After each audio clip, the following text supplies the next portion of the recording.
Chapter 10. The Shell and the Glasses. Piggy eyed the advancing figure carefully. Nowadays, he sometimes found that he saw more clearly if he removed his glasses and shifted the one lens to the other eye. But even through the good eye, after what had happened, Ralph remained unmistakably Ralph. He came now out of the coconut trees, limping, dirty, with dead leaves hanging from his shock of yellow hair. One eye was a slit in his puffy cheek, and a great scab had formed on his right knee. He paused for a moment and peered at the figure on the platform. "Piggy, are you the only one left? There's some little uns. They don't count. No big uns. Oh, Sam and Eric, they're collecting wood. Nobody else? Not that I know of." Ralph climbed onto the platform carefully. The coarse grass was still worn away where the assembly used to sit. The fragile white conch still gleamed by the polished seat. Ralph sat down in the grass facing the chief's seat and the conch. Piggy knelt at his left, and for a long minute there was silence. At last Ralph cleared his throat and whispered something. Piggy whispered back. "What you say?" Ralph spoke up. "Simon." Piggy said nothing, but nodded solemnly. They continued to sit, gazing with impaired sight at the chief's seat and the glittering lagoon. The green light and the glossy patches of sunshine played over their befouled bodies. At length Ralph got up and went to the conch. He took the shell caressingly with both hands and knelt, leaning against the trunk. "Piggy, huh? What's we going to do?" Piggy nodded at the conch. "You could call an assembly?" Ralph laughed sharply as he said the word, and Piggy frowned. "You're still chief." Ralph laughed again. "You are, over us." "I got the conch." "Ralph, stop laughing like that. Look, there ain't no need, Ralph. What's the others going to think?" At last Ralph stopped. He was shivering. "Piggy, huh? That was Simon. You said that before. Piggy, huh? That was murder."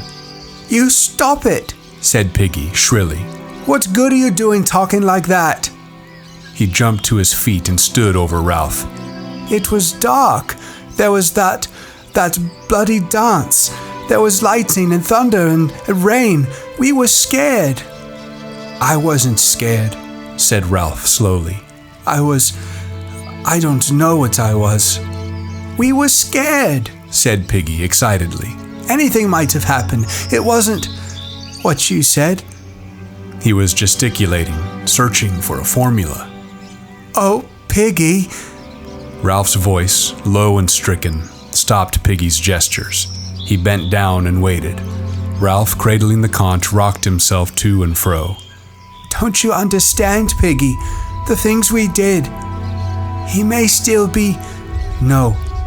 Perhaps he was only pretending." Piggy's voice trailed off at the sight of Ralph's face. "You were outside of the circle. You never really came in. Didn't you see what they did?" There was loathing, and at the same time a kind of feverish excitement in his voice. "Didn't you see, Piggy? Not all that well. I only got one eye now. You ought to know that, Ralph." Ralph continued to rock to and fro. "It was an accident," said Piggy suddenly. "That's what it was, an accident." His voice shrilled again. "Coming in the dark. He hadn't no business crawling like that out of the dark. He was batty. He asked for it." He gesticulated widely again. "It was an accident. You didn't see what they did. Look, Ralph, we got to forget this. We can't do no good thinking about it, see? I'm frightened. Of us. I want to go home. Oh, God, I want to go home."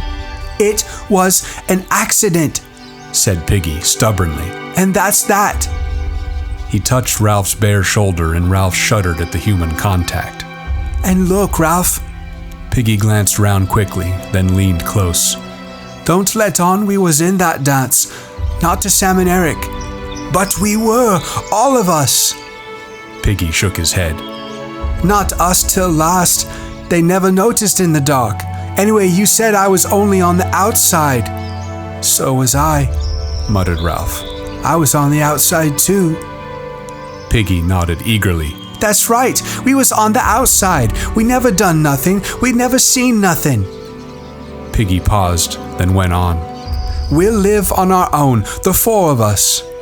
4 of us? We aren't enough to keep the fire burning. We'll try. See, I lit it.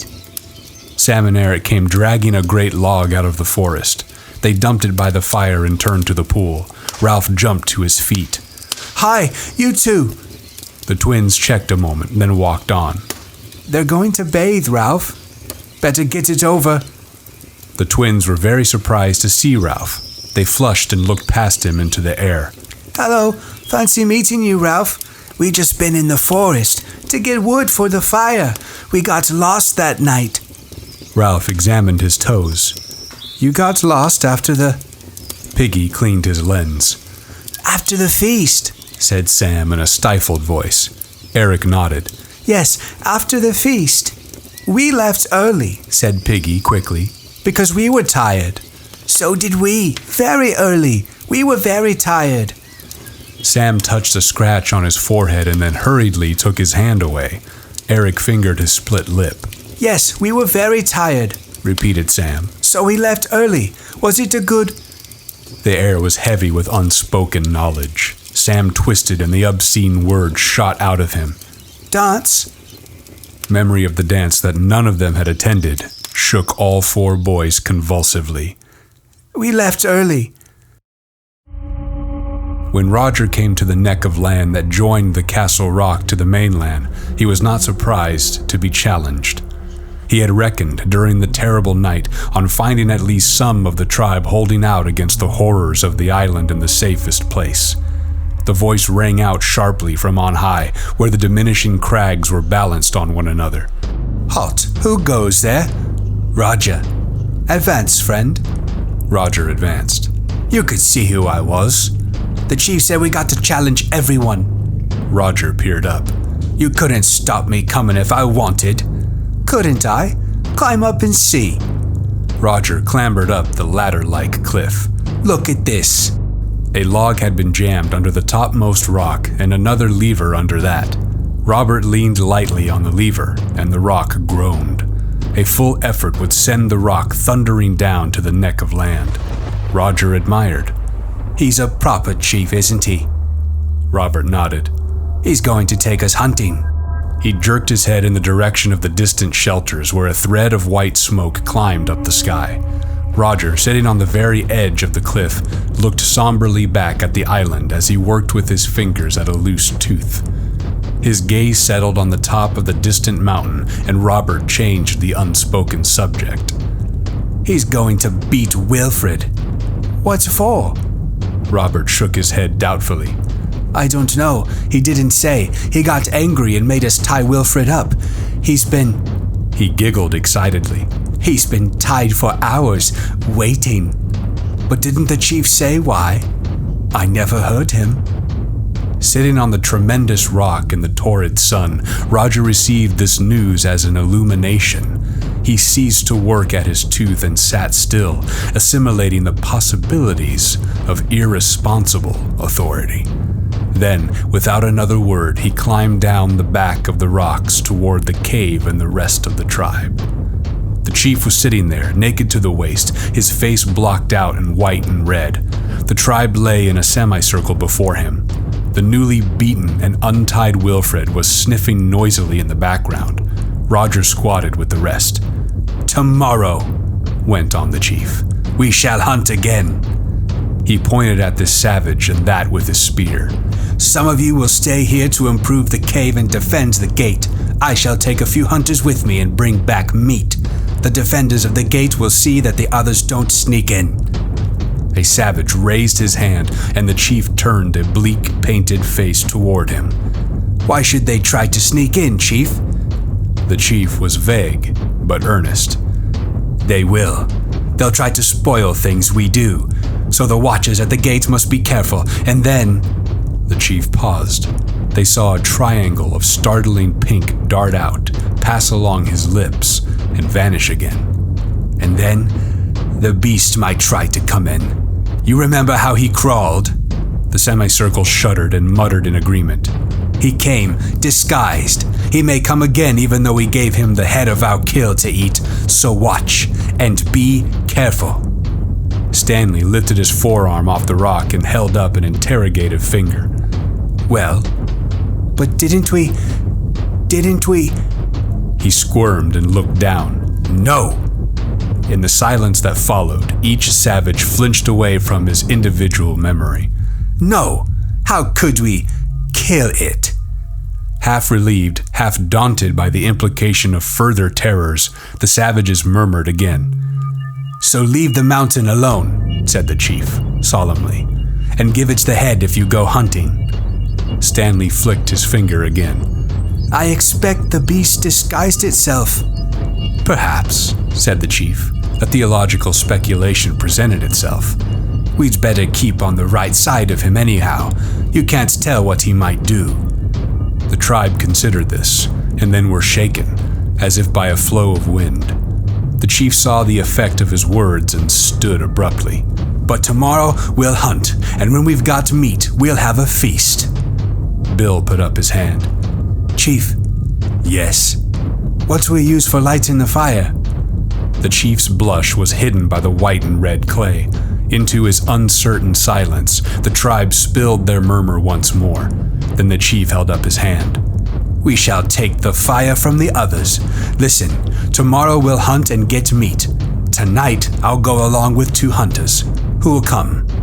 Maurice and Roger put up their hands. Maurice. Yes, Chief. Where was their fire? Back at the old place by the fire rock. The chief nodded.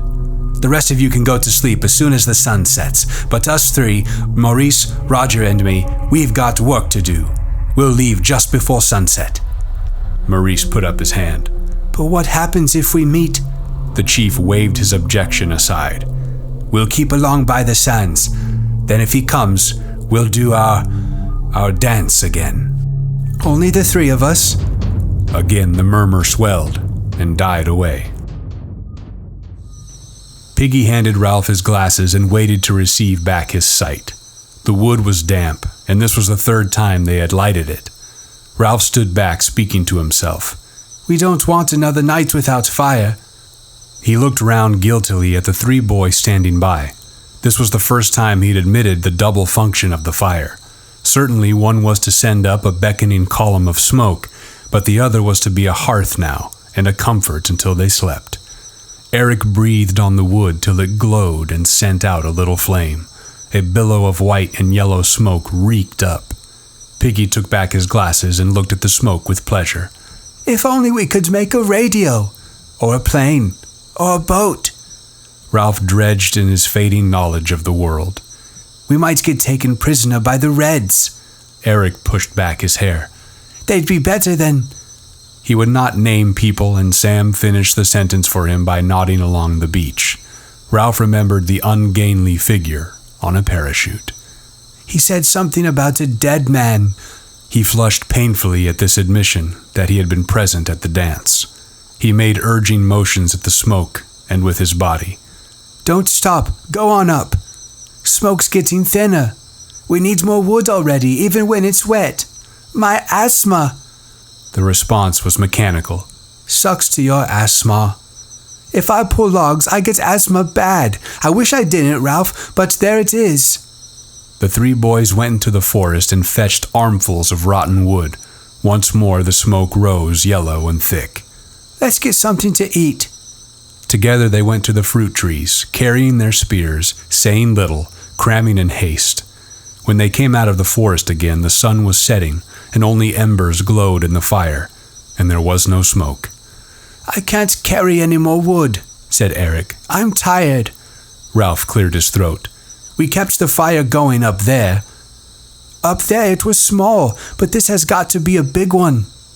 Ralph carried a fragment to the fire and watched the smoke that drifted into the dusk.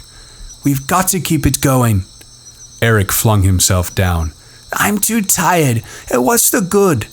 Eric, cried Ralph in a shocked voice. Don't talk like that. Sam knelt by Eric. Well, What is the good? Ralph tried indignantly to remember. There was something good about a fire. Something overwhelmingly good. Ralph's told you often enough, said Piggy moodily. How else are we going to be rescued? Of course, if we don't make smoke... He squatted before them in the crowding dusk. Don't you understand? What's the good of wishing for radios and boats? He held out his hand and twisted the fingers into a fist. There's only one thing we can do to get out of this mess. Anyone can play at hunting. Anyone can get us meat. He looked from face to face. Then, at the moment of greatest passion and conviction, that curtain flapped in his head, and he forgot what he had been driving at. He knelt there, his fist clenched, gazing solemnly from one to the other. Then the curtain whisked back. Oh, yes, so we've got to make smoke, and more smoke. But we can't keep it going. Look at that. The fire was dying on them. 2 to mind's the fire, said Ralph, half to himself. That's 12 hours a day. We can't get any more wood, Ralph. Not in the dark, not at night. We can light it every morning, said Piggy. Nobody ain't going to see smoke in the dark. Sam nodded vigorously. It was different when the fire was up there. Ralph stood up, feeling curiously defenseless with the darkness pressing in. Let the fire go then, for tonight. He led the way to the first shelter, which still stood, though battered. The bed leaves lay within, dry and noisy to the touch. In the next shelter, a little one was talking in his sleep. The 4 big uns crept into the shelter and burrowed under the leaves. The twins lay together, and Ralph and Piggy at the other end. For a while there was the continual creak and rustle of leaves as they tried for comfort. Piggy? Yeah? All right? Suppose so.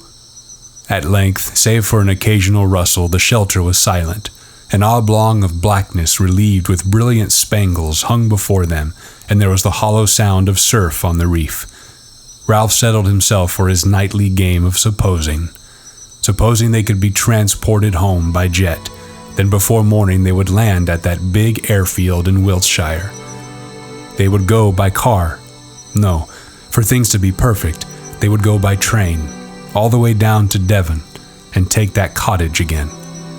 Then at the foot of the garden, the wild ponies would come and look over the wall. Ralph turned restlessly in the leaves. Dartmoor was wild, and so were the ponies, but the attraction of wildness had gone. His mind skated to a consideration of a tamed town where savagery could not set foot. What could be safer than the bus center with its lamps and wheels? All at once, Ralph was dancing round a lamp standard. There was a bus crawling out of the bus station. A strange bus. Ralph! What is it? Don't make a noise like that. Sorry. From the darkness of the further end of the shelter came a dreadful moaning, and they shattered the leaves in their fear. Sam and Eric, locked in an embrace, were fighting each other. Sam! Hey, Eric! Presently, all was quiet again. Piggy spoke softly to Ralph. We got to get out of this. What do you mean? Get rescued. For the first time that day, and despite the crowding blackness, Ralph sniggered. I mean it, whispered Piggy. If we don't get home soon, we'll be balmy. Round the bend. Balm happy. Crackers. Ralph pushed the damp tendrils of hair out of his eyes. You write a letter to your auntie. Piggy considered this solemnly. I don't know where she is now, and I haven't got an envelope and a stamp, and there isn't a mailbox or a postman. The success of his tiny joke overcame Ralph. His sniggers became uncontrollable. His body jumped and twitched. Piggy rebuked him with dignity. I haven't said anything all that's funny. Ralph continued to snigger, though his chest hurt. His twitchings exhausted him till he lay breathless and woe-begone, waiting for the next spasm. During one of these pauses, he was ambushed by sleep. Ralph, you've been making a noise again. Do be quiet, Ralph, because... Ralph heaved over among the leaves. He had reason to be thankful that his dream was broken, for the bus had been nearer and more distinct. Why, because... Be quiet and listen. Ralph lay down carefully, to the accompaniment of a long sigh from the leaves. Eric moaned something and then lay still. The darkness, save for the useless oblong of stars, was blanket thick. I can't hear anything. There's something moving outside. Ralph's head prickled. The sound of his blood drowned all else and then subsided. I still can't hear anything. Listen for a long time. Quite clearly and emphatically, and only a yard or so away from the back of the shelter, a stick cracked. The blood roared again in Ralph's ears. Confused images chased each other through his mind. A composite of these things was prowling round the shelters. He could feel Piggy's head against his shoulder and the convulsive grip of a hand. Ralph! Shut up and listen. Desperately, Ralph prayed that the beast would prefer little ones. A voice whispered horribly outside. Piggy, it's come, gasped Piggy. It's real. He clung to Ralph and reached to get his breath. Piggy, come outside. I want you, Piggy. Ralph's mouth was against Piggy's ear. Don't say anything. Piggy, where are you, Piggy? Something brushed against the back of the shelter. Piggy kept still for a moment. Then he had his asthma. He arched his back and crashed among the leaves with his legs. Ralph rolled away from him. Then there was a vicious snarling in the mouth of the shelter and the plunge and thump of living things. Someone tripped over Ralph and Piggy's corner became a complication of snarls and crashes and flying limbs. Ralph hit out, then he and what seemed like a dozen others were rolling over and over, hitting, biting, scratching. He was torn and jolted, found fingers in his mouth and bit them. A fist withdrew and came back like a piston, so that the whole shelter exploded into light. Ralph twisted sideways on top of a writhing body and felt hot breath on his cheek. He began to pound the mouth below him, using his clenched fist as a hammer. He hit with more and more passionate hysteria as the face became slippery. A knee jerked up between his legs and he fell sideways, busying himself with his pain, and the fight rolled over him. Then the shelter collapsed with smothering finality, and the anonymous shapes fought their way out and through. Dark figures drew themselves out of the wreckage and flitted away, till the screams of the little ones and Piggy's gasps were once more audible. Ralph called out in a quavering voice. All you little ones, go to sleep. We've had a fight with the others. Now go to sleep. Sam and Eric came close and peered at Ralph. Are you two all right? I think so. I got busted. So did I. How's Piggy? They hauled Piggy clear of the wreckage and leaned him against a tree. The night was cool and purged of immediate terror. Piggy's breathing was a little easier. Did you get hurt, Piggy? Not much. That was Jack and his hunters, said Ralph bitterly. Why can't they leave us alone? We gave them something to think about, said Sam. Honesty compelled him to go on. At least you did. I got mixed up with myself in a corner. I gave one of them what for, said Ralph. I smashed him up all right. He won't want to come and fight us again in a hurry. So did I, said Eric. When I woke up, one was kicking me in the face. I got an awful bloody face, I think, Ralph, but I did him in the end. What did you do? I got my knee up, said Eric with simple pride, and I hit him with it in the pills. You should have heard him holler. He won't come back in a hurry either, so we didn't do too badly. Ralph moved suddenly in the dark, but then he heard Eric working his mouth. What's the matter? Just a tooth loose. Piggy drew up his legs. You all right, Piggy? I thought they wanted the conch. Ralph trotted down the pale beach and jumped onto the platform. The conch still glimmered by the chief's seat. He gazed for a moment or two, then went back to Piggy. They didn't take the conch. I know, they didn't come for the conch. They came for something else. Ralph, what am I going to do? Far off along the bow stave of beach, 3 figures trotted toward the castle rock. They kept away from the forest and down by the water. Occasionally they sang softly. Occasionally they turned cartwheels down by the moving streak of phosphorescence. The chief led them, trotting steadily, exulting in his achievement. He was a chief now in truth, and he made stabbing motions with his spear.